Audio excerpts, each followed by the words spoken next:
When shadows fall and spirits howl, zombies stalk and madmen prowl, monsters lurk and victims shiver. Thrills and chills they will deliver.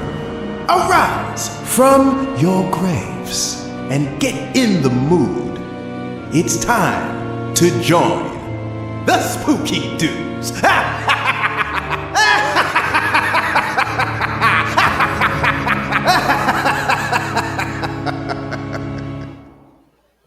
What is up, my dudes? It's Corey coming back at you from Spooky Dudes Podcast, which hasn't recorded in a long time, but you know what? Time to do another one. Let's do it. So, reached out to a good buddy of mine. He's been an awesome supporter of the show, good friend, and a horror author who writes some very disturbing shit that you guys can check out. His name is Eric Kapitan. What's up, dude? Hey, how's it going, man? Good to be here. Yeah, thank you for joining me. It's an honor. I'm excited to talk about movies. Don't start that stuff.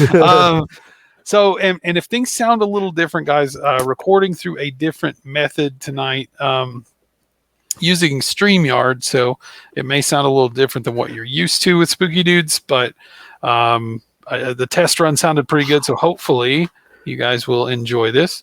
And tonight, since I reached out to Eric, I said, "Hey, do you want to just pick a movie?" And he said, "Do you have Shudder?" And I said, "Does a bear shit in the woods?" And no, the answer, of course, is yes to both of those questions. So he picked the 2021 Taiwanese by way of Canada, The Sadness. Something like that, yeah. It's very disturbing, and we will get into that. But first, let's catch up with Mr. Kapitan a little bit. He's had a book come out since the last time we talked. Joe Bob Briggs has read the title of the book on video. There's proof. He did. How was that, by the way? We didn't really talk much about that. It was so awkward because I was nervous as hell. I don't even know why. I'm usually not, when I meet people at conventions, I'm usually not that nervous, but there's only one other time I've been this nervous, and that was when I met George Romero. I was super nervous when I met him. So I was waiting in line, and I finally got up there. There were a couple guys ahead of me, and they were doing their thing. So when they were done, Joe Bob was like, "Hey," and I'm like, "Hey." And then, of course, the guy was like, "Oh, wait, you forgot to sign this." So there's an awkward moment there where, I just talked with him, and he was doing his thing with them. And then I was waiting, and he was signing something, and Darcy was there, and I had my book. I was holding my book up, so she could see it. And she was like, "Hey, that's your book, right?" I'm like, "Yeah." And she said, "Oh, that's a cool title." I'm like, "Thank you." And then, so I met Joe Bob finally, and I gave him the book, and he was like, "Oh, did you sign it?" I'm like, "No." He's like, "Well, here, sign it." And he gave me a pen, and so I signed it at his table, gave it to him. But the most awkward part was after everything was done, I was like, "Hey, can you say the title of my book?" And he's like, "Right now?" I'm like, "Yeah," as like and Darcy was like, "Oh, as a soundbite." I'm like, "Yeah, as a soundbite." He's like, "Okay." So then I recorded him saying it. So then he said it, and I shook his hand, and then Darcy reached out to shake my hand, and I completely nudged. I completely didn't see her, and I nudged her. I'm like, "Oh my God." I felt so bad. So bad. And I was like, and Melanie, she was going to go online to meet him. I'm like, "Melanie, if you see Darcy, tell her I'm so sorry that I did not shake her hand, because I just felt so guilty." I'm sure, she probably didn't think anything of it, but I just felt so bad that I didn't shake her hand, because I completely just, I was like, "Oh, fuck you. I'm here to meet Joe Bob." It wasn't like that at all. But I just... There's not many people, honestly, there's not many people that are like that. I think there's a lot of love for Darcy out there, Yeah.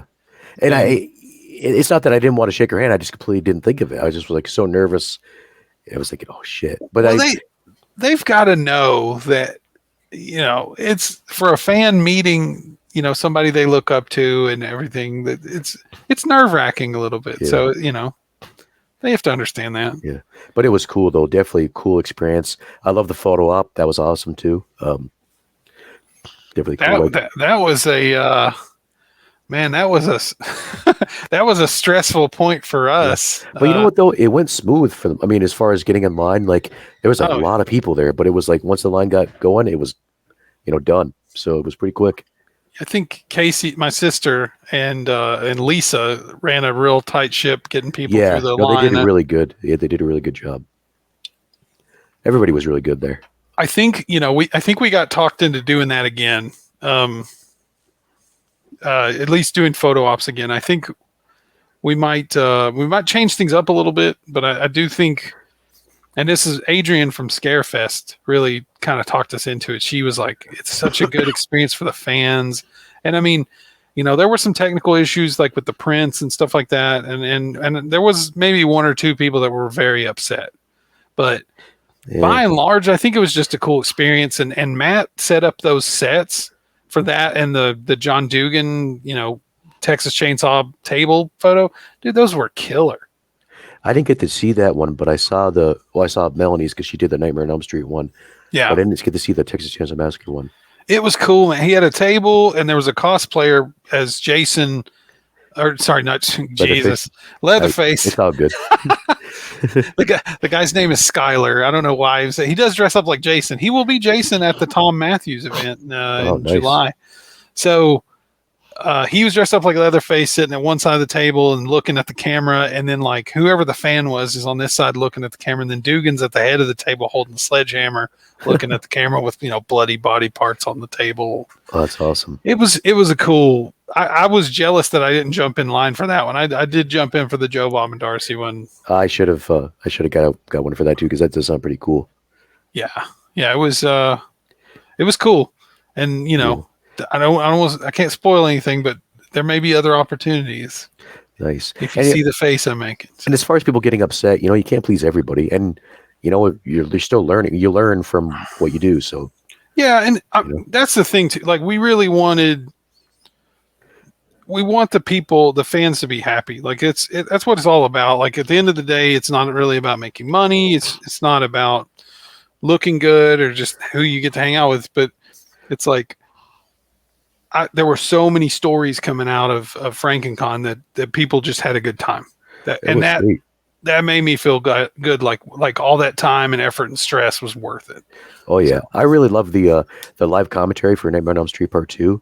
That gave me a whole new appreciation for that movie, because I really wasn't a big fan of that movie, but it made me kind of actually like it a little bit more. I think a lot of people grew up not liking that movie because it was a departure from the rest of the series, I think. But looking back, it's very unique. And it does. It kind of because it falls on, looking back at all the movies after that, it kind of falls in line with what the original was about, kind of. And there really wasn't any rules back then either. Like they were still kind of going based off what, just based off the first movie. Yeah. So, do you know that?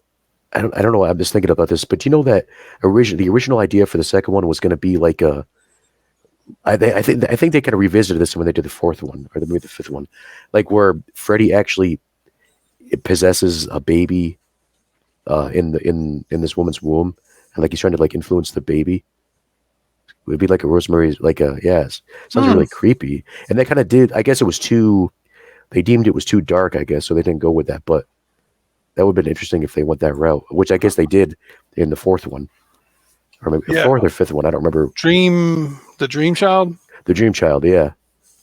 Yeah, I have trouble keeping up with. Dream Warriors is 3, right? Mm-hmm. Freddy's Revenge is 2. Yep. The Dream Child is the Dream Master is 4. The Dream Master, yeah, and the Dream Child is 5th. I guess it's so hard to keep up with, man. Those movies, they really need like a box. I hope Scream Factory does like a box, like a re-release of those movies, because they need like a proper, like 4K release or something. There's something. There's some kind of rights issue going on with that, kind of like the Friday the 13th thing. Yeah, it's never ending with that. Friday 13th.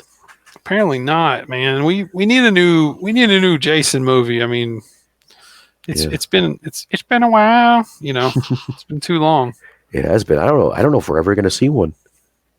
With the way things are going, who knows? Who knows? It'd be crazy not to, though. Like all the money they can make from that. Dude, there is a ridiculous amount of money being left on the table. Mm-hmm. Like, look at the Halloween movies. They killed it with that. No pun intended. Halloween Kills. I personally did not like it, but yeah, a lot of people didn't like Halloween Kills. It was successful. It made a bunch of money. I thought it was interesting. I liked the beginning, like the with the when they go back in time at the beginning with what happens after he's shot. I didn't like the guy who played Sam Loomis though. His voice he looked like him, but the voice was just not. I don't know. It wasn't there for me. I didn't like it. I applaud what they did with him. It was something else. And that guy's. I don't think that guy's an actor. I think he was like a handyman or something, and they just said he looks kind of like him. Yeah. Or so I read the story a long time ago. It just wasn't for me. But I don't begrudge anybody liking any horror movie. In case you wonder what I'm doing with my hand down here, I'm petting my dog. I'm not doing anything weird or anything like that. For those of you at home, he's doing weird stuff with his hand. So what have you been watching lately? Besides the sadness, obviously. I haven't really. I've watched movies, but I can't think of what I've been watching, which is kind of sad. We watched. I'm trying to get caught up on Stranger Things. I've never actually really watched that. I watched the first season, parts of it, and Melanie's a big fan, so we've been trying to get caught up on that so I could watch the new season with her. Okay. Do you watch that at all? So we're still on. What's the season? I guess 3. Is that the one where they're in the mall? Maybe I'm still on season 1. Oh, okay. Yeah. Well, I won't go any further into it, but I think we're on 3. 3. Cool. And I rewatched Christine, the Stephen King movie. I watched that. So good. Yeah, that's one of those cases where I feel like the movie is better than the book, and you don't find that often. Yeah, you don't really find that very often. But in my opinion, I feel like. I'm a huge John Carpenter fan, so I just feel like the movie is way better than the book. The movie's incredible. Like, I would say borderline perfect. I just read. Well, I talked to you about this. I think I read Carrie. Oh yeah, and it was great. Yeah, it was incredible. Like if that's your first book, it's no telling you're going to go on to write the greatest like horror novels of all time, right? Like that's ridiculous. Like that was ridiculously well written. It's very interesting. I have to admit, I actually have not read Carrie. That's one of the Stephen King books I have not read. But you've seen the movies, though, right? I've seen the movie. Yeah. I think the book is. I mean, the movie is still. It's a Brian De Palma movie. It's a good movie. Brian De Palma. He's another inspiration of mine. But I mean. You should read that book. You'd probably fly through it. You probably read really fast because you're kind of constantly in that written word zone. But yeah, the thing is, you got to read. Like if you write, you got like same thing with like if you're making movies, you got to watch movies. You got to read in order to write. I feel like. Yeah, it's good though. I think you'd love it. I'll definitely have to check it out. And it lays things out like. I don't know that I don't remember them doing this in the movie, but like in the book, there's excerpts from like studies they did about the incident with Carrie. Huh. And those are woven into this, as it's telling the story, it'll flash over to this excerpt from a study they did on telekinesis and stuff like that. So would you say it's more like science fiction as opposed to the movie was like straight up horror? Would you say it's more like a no, not really. I mean, no, it's very horror. Like it's still her just slaughtering people, but those clips at first it threw me off. I was like, I don't know about this, but it's very horrific. I'm reading Salem's Lot now.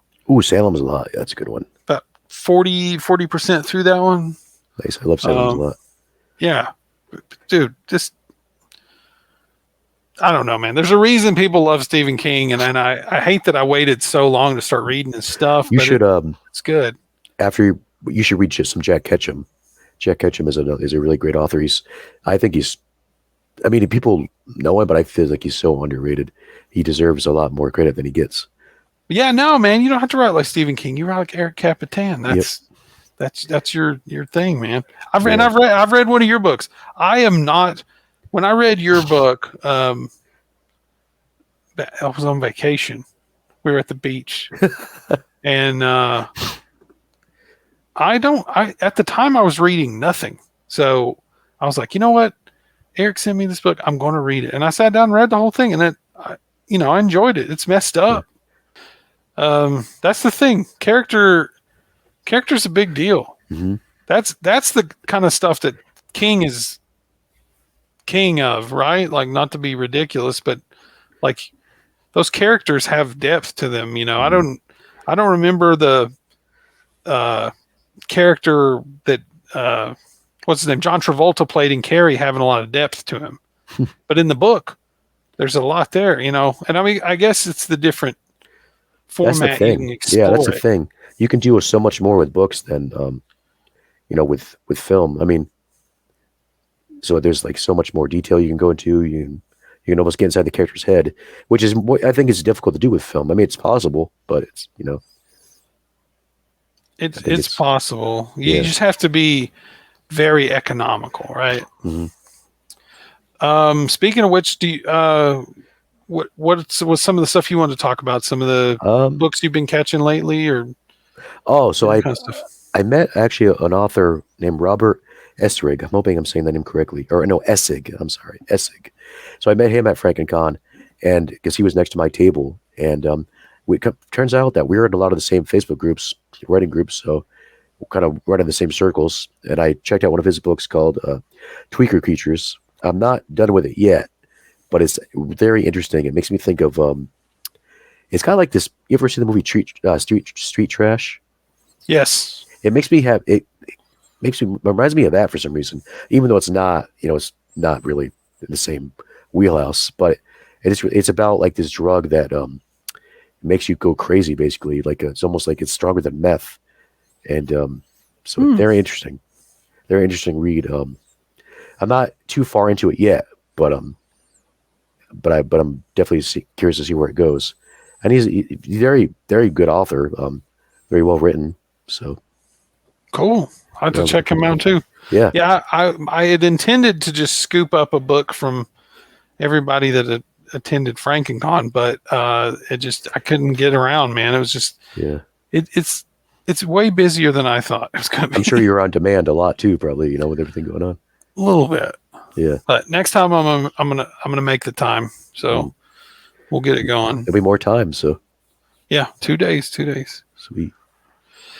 Well, with that said, you ready to get into it? Oh, I'm ready. All right. We're going to take a very short break, a pause for the cause, and a word from our sponsor, and we'll be right back with a discussion about 2021's The Sadness. This episode is brought to you by Fright Rags. Fright Rags is your one-stop shop for the greatest horror apparel on the planet. They've got new designs from My Bloody Valentine 3D, American Horror Story, and one of my favorite collections so far, the Vestron Video Collection Part 2, featuring Waxwork, Blood Diner, and Wishmaster. Go check out fright-rags.com now and use code SpookyDudes10 at checkout for 10% off your order. That's fright-rags.com. Use code SpookyDudes10. And we're back. All right. Yeah, seems like it was fast. No time at all. So Eric picked this movie. It's The Sadness. You guys can check it out now on Shudder. It's from 2021. Directed and written by Rob Jabaz. I think it's Jabaz, maybe. It's a cool name, whatever it is. I mean, it's got a Z in it. That's awesome. I wish I had a Z in my name. Eric Z. Kapitan. Or Eric Zapitan. Zapitan? That would be good. There you go. Zapitan. That could be your right. What is the thing where you change your name for writing books? Yeah. You could do that with your name, Zori. Instead of Corey, you could be Zori. Zori. I'm soaring through the clouds. Yeah. So The Sadness, original title is apparently Kube. Oh, really? Yeah. According to IMDb, I trust them a little bit. Written, well, we went over that. Rob Jabaz, starring Barant Zhu as Jim, Yingru Chen as Molly, and Su Chang Wang as businessman. That is his name. That guy. He was He I was, guess the forefront of the movie. yeah, bad dude.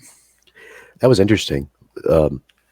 Did you get like the Crazies vibe from this movie? You ever seen the Crazies?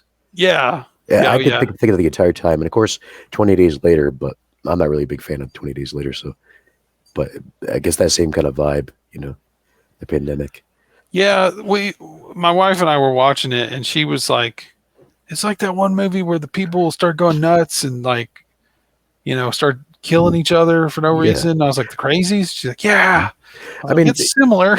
yeah, this is a story that's been done before, I'd say, but it was done well though. So I think, I think that's what counts for me. If I've seen a movie like, oh, I've seen this story before, but if it's done well, it'll keep my interest. Like this movie kept my interest, especially with the the effects and some of the violence. Man, some of the violence was crazy.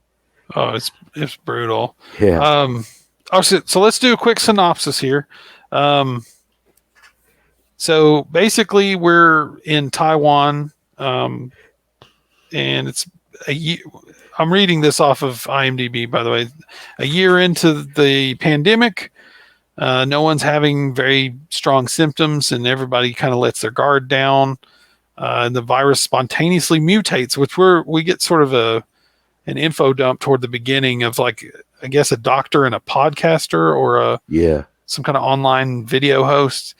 The doctor's like, this virus is gonna, what was it called? The Alvin, the Alvin virus. Alvin virus. Alvin and the Chipmunks. Yeah.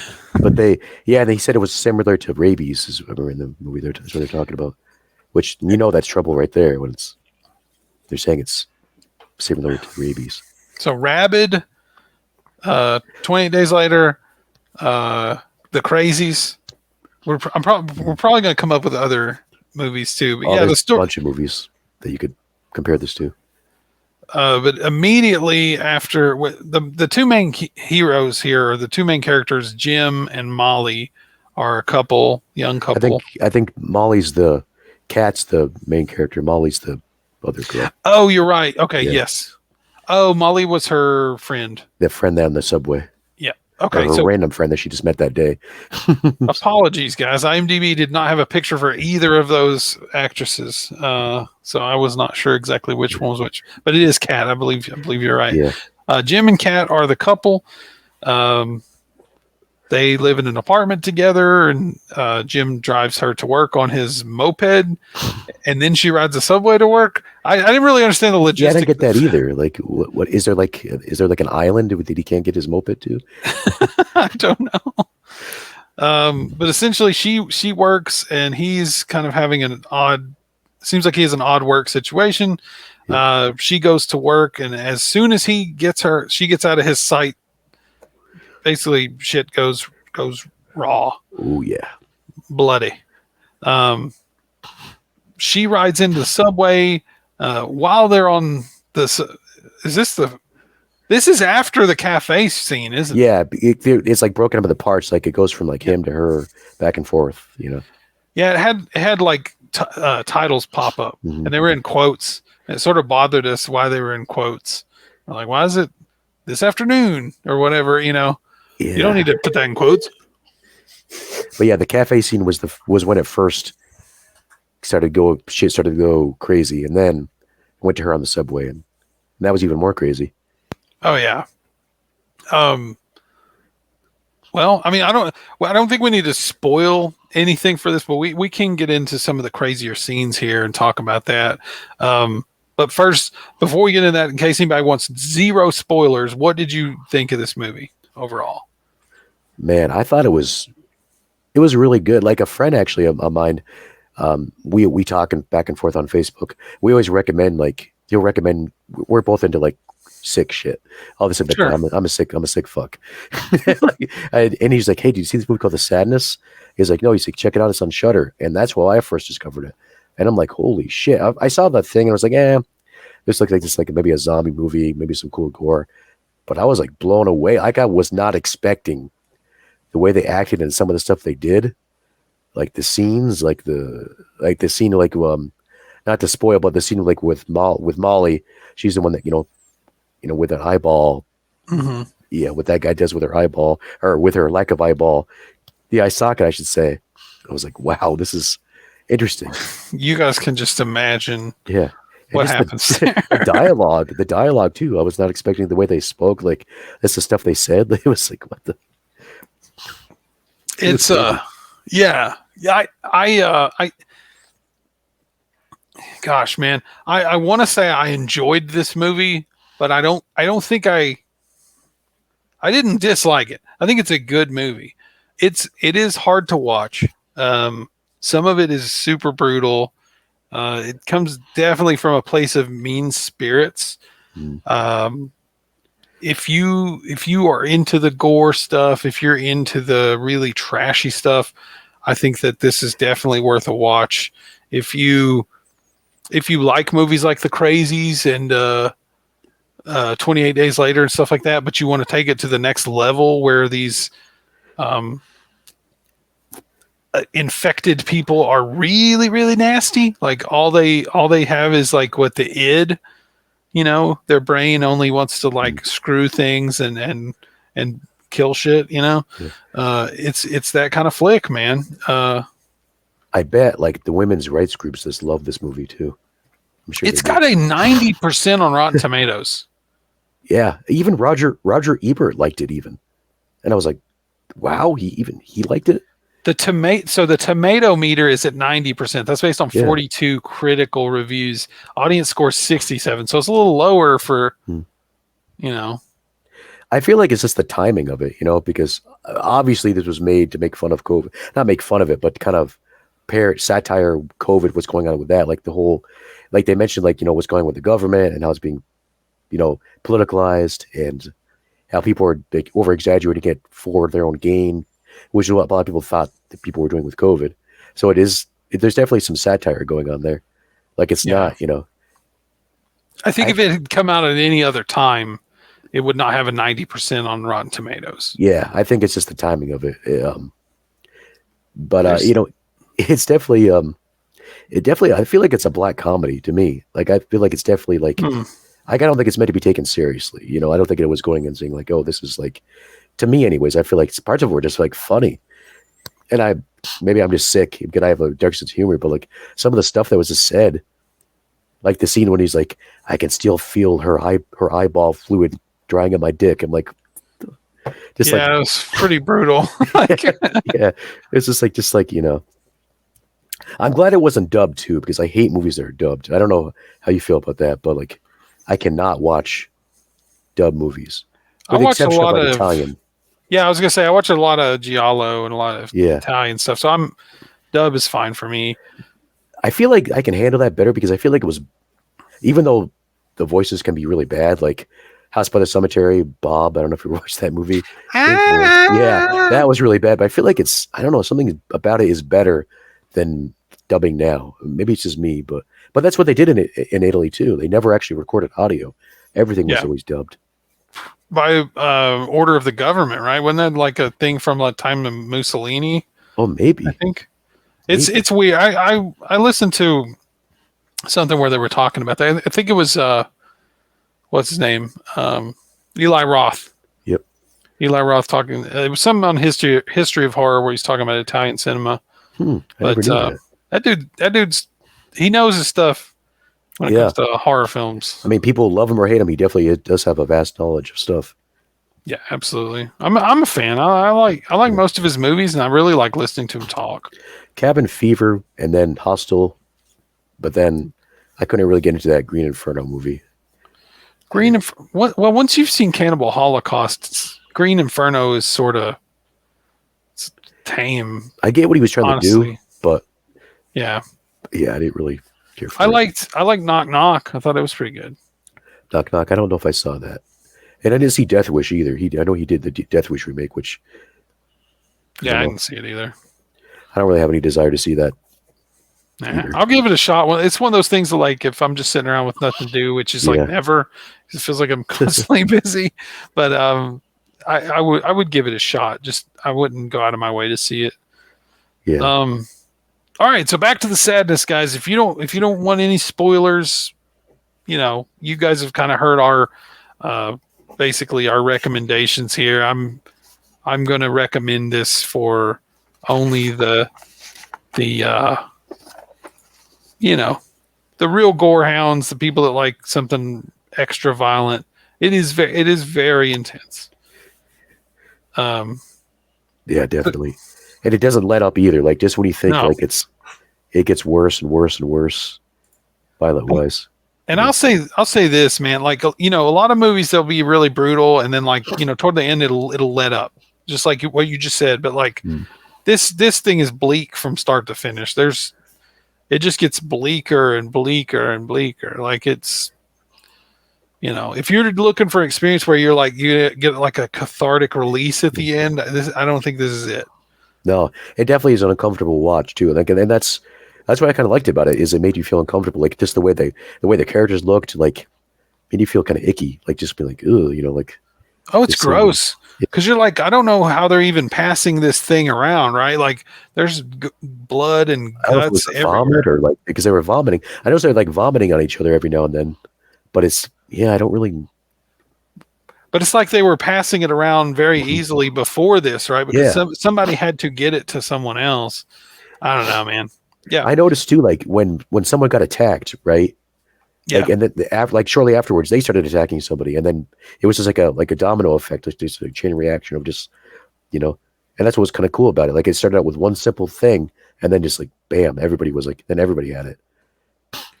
Oh, man. Which is kind of like what kind of COVID really, when you think about it, because like I remember when they first started talking about it, because I was still living in Vermont at the time, and Vermont, like I feel like Vermont is kind of isolated as far as like the rest of the world. That's the way I feel it is. It's like it's very isolated. And I was thinking, man, this will probably never reach Vermont anyways. But then sure enough, like within the day after that, like they started announcing, oh, there's like 15 cases in Vermont and in my area too. It's like, it was just crazy, like hell. And I don't know. It definitely very COVID influenced movie and political satire. What did you think of the scene? This is a spoiler, but the scene like, when they did the at the hospital when they showed like the president talking. Yeah. And like it's Oh yeah. The grenade and like what do you think of that scene? These shades of scanners. Mm-hmm. The world's most famous head explosion on film. I think they did. Yeah, they did a great job with that. I thought that was a really cool scene. Yeah. But to me, like that's what made me think like that just screams like black comedy. Because I mean, how could you not? It's just funny. Like he's like, oh, we're gonna stand together, stick together, and do this, and like all of a sudden, nope, grenade in his mouth, and head just blows up. Yeah, dude, that's a cool scene. Yeah, it really doesn't. The effects in this look great. There is a. I will say this. If somebody is really kind of triggered or there's some rapey stuff in this movie. Oh yeah, tons of it. Like that's what I'm thinking. Like man, yeah. So if that kind of stuff you find bothersome, I mean, it's not. I would say it's not super graphic, as in there's not much nudity, but there is some really nasty looking. Sexual stuff, violence happening. The orgy when that little fat guy is walking around and he sees that was like super uncomfortable. Yeah. Like you're right though. There really wasn't a lot of nudity. It was just more like it was like one boob or something. Yeah. Or like just the visuals and the sound. Like I feel like if they just did this movie straight without any gore. Like if they're just doing it, like trying to actually play up like the suspense or like, because it really isn't. It's not really like a scary movie. You're not going to walk in this being scared. But if they were trying to do that, play it serious, I don't think it would have been as good as a movie. I think this movie, the gore is what this movie is about. I feel like. I know it's about the political satire too, but I feel like it wouldn't be as impactful without the gore. Yeah, and the thing about the political side of it, I can't even tell what side. I don't even think it takes a side. I think it's more like saying, you know,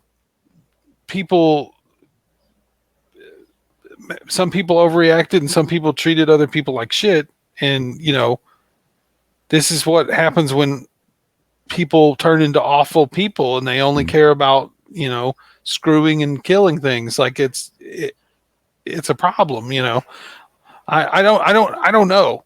Really, I was watching it though, and we were like, man, there's definitely like some kind of this is definitely a response to COVID. Mm-hmm. And I don't know where they're landing with it, but I don't know. Maybe it's just the frustrations from, you know, what's been taken away from people due to COVID and how people turned it into a political argument when it's really a health concern, you know? You know, I could see that, especially with the subway guy, the guy that becomes like the main villain, I would say. He like, you could tell he's like really, even when before he's infected, you could tell he's like kind of messed up. He's kind of weird. Like something's not right with him. Yeah. And it kind of just escalates it. It makes him more like, you know, to me, this movie's just like people are the monsters. And this is just making it come out, I would say, you know, the virus. Yeah. I was trying to think of it the whole time we were watching it. There's some movie where people I don't know if they get sick or they take drugs or something, but they do something and it brings out like their true animal nature. It just ramps up. Oh, The Signal. Yeah, I was thinking about it. The Signal. That's where that thing goes out over the TV. It was filmed in Atlanta, Georgia. I don't think I've seen that. Oh, dude, it's really good. Like, it's another one of these movies where people start going nuts. Makes me think of Pontypool. Is it Pontypool, the radio one? Pontypool's great too. Yeah, hell yeah. That's a Canadian movie too, actually. I think it's Canadian. That was a great movie. That was and not even a very, very low budget. Mm-hmm. They filmed it all in basically like one room in a car. Yeah, you know? but that's another movie that doesn't really get the credit as it deserves, I don't think. But that is a good movie. Yeah, you need to watch The Signal though. The Signal, I'll have to check that out. I think it may be on Tubi, but it's real good. But yeah, it's like these people get infected and it just sort of ramps up. It doesn't quite do the thing where, like one of those other movies, I think it was The Signal. Whatever happens, you just turn into like the most basic form of, like everything that you were gets amplified to like 1,000. And this one, it's like everybody just becomes a violent sex maniac, you know, like they all exhibit the same stuff. But it was cool too because they had their same. What I liked about this is, as opposed to other zombie movies or like 20 Days Later, they had their personality still. Like they were still themselves, but just like it escalated more. Yeah, like a more, like, way more over the top version of themselves as far as violent was, but they're still who they were. You know, that had the memories and everything. Which I thought was kind of cool because you don't really see that. Like, you know, like even the Crazies. Like, you know, it's been a while since I've seen the Crazies, but I feel like they were kind of. The Crazies is sort of like 28 Days Later. Like you basically get it and you just, you don't just run and attack stuff, but I don't think there's any of you left once that infection hits. There's another movie that's called Pulse, I think, or something like where like the milk gets infected, the milk gets contaminated in, and it makes everybody go crazy too. There's a lot of movies that are like this. Maybe it is a Japanese movie, but there's a lot of movies that are like this. Yeah. Oh yeah. Well, I mean, even if you think back to like Night of the Living Dead, you know, it's just that was the changing point in horror, right? Like that was the turn from monsters and giant, you know, ants and stuff to holy shit. You could almost compare the sadness to Night of the Living Dead too. This the way, not even just because of the zombies, but the structure, like the way, kind of like the ending, the way it ends, like. You know, kind of like it doesn't end on a happy note. I'll just say that. So it's kind of made me think of that, and also the way too, like with Night of the Living Dead, like you don't really know why the zombies are why they're coming back from the dead. It's kind of alluded to, like with the whole space, space thing, and the sadness. It started out like that, where it was alluded to what, you know, there was the Alvin virus, but they're not really. Is this what's causing it, or? But until you get to the end, it's kind of is pretty serious. They kind of explain what happened, what is happening, but. Which I don't really like. I like movies where like stuff happens, or horror movies where stuff happens, but you don't know why it happens. To me, that's more scary. Like Halloween, the original Halloween, you don't really know why he's killing these people. He's just doing it, you know. And That's why I think that one stands the test of time better than some of the other ones. I would prefer watching that over Rob Zombie's, right? Because I like him, but all that exposition was unnecessary and that takes away from the mystique. I'm sure this has been done before, but that would actually be a good podcast to do, like Halloween, the Rob Zombie's Halloween, like someone who likes it, someone who absolutely hates it. Because Melanie loves the Rob Zombie's Halloween movie. She likes it better than the original, which, and she asked me, like, why don't you like it? Because he does, like, she makes some good points about, they explain, like, he gives them a backstory and all this stuff. But I'm thinking, well, that's why I don't like his Halloween because of that. But she likes it because of that. So, I mean, I just think it'd be kind of interesting to have like I'm sure people have done that, like a debate on that, but that would be kind of interesting to have but that's a whole other topic, I guess, Sure. Yeah. And for me, it goes back to like, would the Strangers have been as effective if you were talking about all the three of their backstories of the killers? Like, no, I get it though. I think that movie, I just rewatched both Rob Zombie Halloweens not that long ago. And I got to say, once adult Myers is on the screen, the movie gets way better, for me. I just couldn't, like, I tried, and the second one especially, like, man, I hated the second. I couldn't even finish the second one. I just couldn't even finish it. See, I was always like less offended by the second one because it was so far off the rails from the jump. It's like Hobo Myers, where he's just got a tore up mask and he's wearing a big, hoodie, and I don't know. So, and then when I rewatched it, I was like, I actually love this part two. It would have been interesting to see, because I guess back before Blumhouse got the rights to do Halloween, when it was still with the Weinsteins, they hired these guys. I think it was the guys that did Feast, maybe they were gonna write a sequel to Halloween, and it was gonna be a direct sequel to Rob Zombie's second one. And I'm thinking, how the hell are they gonna make a sequel to this? But I guess they were gonna make a sequel to it, but it was gonna revert back to what Halloween originally was about. Like, how are they gonna do that? I would have been kind of curious to see what they were gonna do with that. But I'm glad that things turned the way they did, because the Weinsteins are just awful people, and they don't deserve some of the horror movies they've gotten.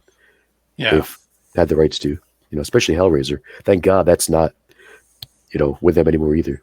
Well, I mean, unfortunately, we have Quentin Tarantino got his start through them. Kevin Smith. I mean, just oodles of like very talented people that super talented people. Yeah, hate to be without, but they did some awful things. Yep. Yeah. Well, anything else about the sadness, man? I feel like we kind of went off on a tangent with a little bit. Away from the yeah. Let me think here. So what scene do you like the best in the sadness? Oh man. If you do have a favorite scene. The favorite scene. I mean, honestly, I think it's tough to beat that subway scene. It was just the most infuriating thing to me is this guy with a knife. Okay, I get that. There's a guy with a knife stabbing a dude, and like nobody's doing anything. And I'm like, surely, like, if you had 20 people and one guy with a knife, somebody would have curb stomped his ass. Like somebody. Yeah. But no, there's like two people holding cell phones and then everybody cowering. I'm like, somebody would have stomped his ass. That's kind of funny though, because think about it. Think about it in the real world. When stuff happens, there's always cell phone footage of it. Like there's always somebody. True. And what was even funnier too is on the subway when that girl's reading, and that the guy, he's like, oh, everybody, you're reading, and everybody's on their cell phone. It was kind of funny. Like I just feel like they were making fun of everything, like just making fun of people that are obsessed with technology, COVID, political satire. I just feel like it was a mix of everything. Like I don't even know if you could really pinpoint what this movie's about. It's tough to say what the point of it is for sure, but let's see. Here's what it says under movie info on Rotten Tomatoes. The city of Taipei suddenly erupts into bloody chaos as ordinary people are compulsively driven to enact the most cruel and ghastly things they can imagine. Murder, torture, and mutilation are only the beginning. A young couple is pushed to the limits of sanity as they try to reunite amid the violence and depravity. The age of civility and order is no more. Wow. I was just thinking of something too. Like, do you think, I don't know if you remember, but when spoiler alert, but when she gets to that guy, that virologist guy, and he talks about how he thinks that subconsciously the people know what they're doing is bad, it's wrong, but the craving is so strong that they have to do it. And he was saying maybe that's why they cry, because they feel guilty for what they're doing. But they can't stop it. They're they're like drug addicts. Yeah. But it was interesting though, because I thought they were going to focus more on that, because they showed like the tears and stuff like that, but it wasn't like, I don't feel like it was super like focused on as far as like that. But that is interesting. Like, I wonder if they were like, just like, they just had no will, like, kind of like a drug addict, they do stuff like when a drug addict steals a TV or they do something to get the drugs. I mean, that's almost kind of like that, Steal all their mom's shit and pawn it. Yeah. Mm-hmm. And then they feel bad about it, but they don't feel bad enough to keep themselves from doing it. Yeah. Because it's the drug. They're still, could be, man. There's a lot of layers. Like, at one point you could say this is a stupid, bloody, violent movie. And at another layer, it's got a lot going on. We're picking it apart, and there's, political satire. There's, a drug kind of, line. I don't know, man. Yeah. I would like to talk to the guy that made it. Oh yeah. I want to know what his line of thinking was with this. Oh, another scene I just thought of too, the kids in the, like, I think it was the playground, or I don't know where they're at, but these kids, like, they were like torturing this guy. Oh yeah, dude. Yeah. And the scene, like, with oh, that was so like that. I just, the way, like, that's the thing too, like the way the infected look, like they just look like skeevy. It's like, oh, get away from me. It's like, Yeah, it's weird because it's called the sadness, but they all have these weird, gnarly smiles. Yeah. It's too, like, their eyes are blacked, like their eyes are all blacked out, like possession. Like, that's when we think of like possession, because it is really like they're being possessed, because they're all like demonic almost. Yeah. I think there's a lot more going on here than, maybe people give it credit for. But it seems like people are enjoying it. I mean, I'm a fan of it. I'll admit it. Like, I really liked it. And Melanie watched it with me, and she really didn't care for it that much. But I thought it was interesting. When I watch it again, I did watch it again because, for the podcast. But would it be a movie I'd usually would watch again? Probably not. It's one of those movies where I might watch it once, and it sort of just, it left me feeling unpleasant. Mm-hmm. And I had, we watched it right before bed, and I was like, oh my God, I got to turn something else on. So I turned on Joe Bob Briggs doing Black Sunday. Oh, yep. And that's a classic. Just sort of watched that, like I just needed some sort of palate cleanser. Yeah. So I bet if you have me on the podcast again, you probably won't let me pick the movie again, I bet. No, I wouldn't say that. Listen, man, here's the thing. Like, I'll watch anything. I'm not going to say I've seen I Spit on Your Grave multiple times, okay? Ooh. I don't enjoy watching what's the word? Simulated rape. I don't enjoy watching that. But the whole point of that movie is these guys do something really terrible and they meet grisly ends because of it. Like, that's the whole thing is kind of seeing the rape revenge. The point of it is the revenge. So I'm not averse to watching something messed up. I watched a Serbian film that was intensely messed up, especially if you're a parent. Yeah. Very difficult to watch. So, I'll watch anything. And I think this was a well executed, entertaining movie because it was just like, my God, like, what are they going to do next? Are they really going to go there? What's interesting with these movies too, and especially Serbian film, like when you watch these movies are really meant to be watched once, I feel like, because when you watch it again, it kind of, because what to expect, and it kind of defeats the purpose of it. It kind of removes the shock, Yeah. I don't really want to watch Serbian film again. No, I own it, but with me, I don't know. I like, when there's a movie I kind of like, and not that I like a Serbian film. I don't think anybody likes a Serbian film. But like when there's a movie like, hey, that's interesting, or like has an impact on me, I have to own it. Like I have to own a physical copy of it. Because I don't know, I'm paranoid with streaming. Because I always worry like, they can remove something, or they could take it out. Like American History X, like that. I'm assuming you've seen that movie, right? Yeah, great movie. So the scene with like when he curb stomps the guy, they took that out on Amazon. His streaming, they took it out, and I don't know why. Like, why would you do that? That kind of takes away the impact of the movie, you know? Yeah. Like that's what and Joe Bob talks about this all the time on his, like, streaming, like, it's like they could edit things, they can take stuff away, but when you own like a physical copy of the movie, that's yours to own in the original, the original way it was meant to be seen. Like they can't take that away, can't be changed or edited, especially that movie, like that scene. I mean, it's necessary for the plot. It's not gratuitous. It's hard to watch. Yeah, it is. But it's weird how that movie, like, how old is that movie now? It's pretty old. I mean, now 25 years at least. But it's weird how, like, that movie is still relevant today. It's sad that it is, but it is. Yeah. American History X. What's going on in the world? You should learn something from stories like that, right? Mm-hmm. Like, there's no room for that. That's why we revisit history, to learn from our mistakes. But sadly, that doesn't seem to help based on what's going on in the world right now, Yeah. Well, that was uplifting. So, yeah, guys, go check it out now. The Sadness, it's streaming on Shudder. You could maybe buy a copy of it. Eric, I think, said Raven and Banner, you have to buy it directly through the website. They were doing like I saw that they released it and they sold out within 2 weeks, they said, and they did like a second pressing of it that's shipping. Actually, it's shipped now, I think. So if you want to get it, I would try to get it now because it probably won't last very long. So it's definitely selling. People definitely want to see this movie because they sold 10,000 units in like less than a week. So that's wild, man. That's wild. So they definitely. I wouldn't be surprised if they make a sequel to this. It'd be interesting to see what they would do, but I think so. I don't think it's going to be as impactful. If they do, I don't think it would be as impactful. I think it would be like gratuitous for the sake of gratuitous without any sort of message. Like, because that's typically the way things go, right? Like if you have the first movie's real heavy and dramatic, and then you're like, the sequel is going to be an action flick, like with a ton of blood and wieners, wieners and blood.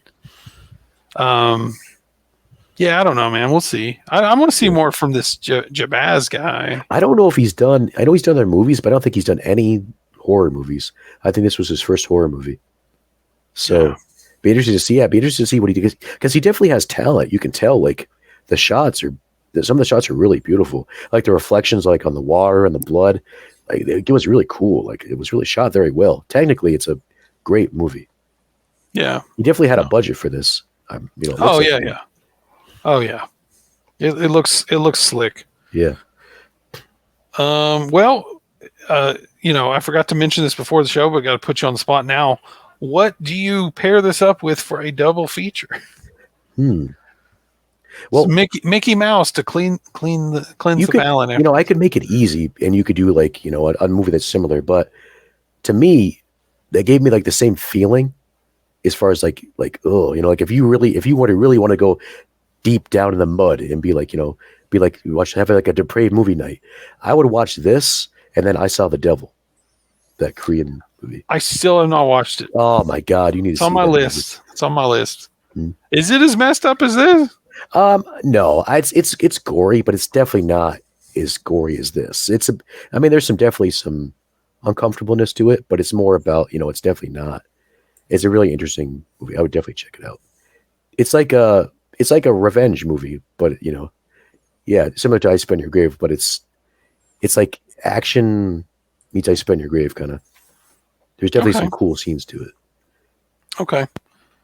Well, like Old Boy is a good movie. It's messed up. Yeah, I would say I want to compare it to Old Boy, but in the same, maybe just as messed up. Maybe a little bit more messed up. It's definitely not on the level of Sadness.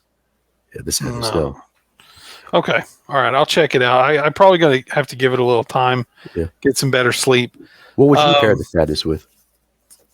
Man, I'm going to pair it with The Signal. The one I was talking about earlier is filmed in Atlanta.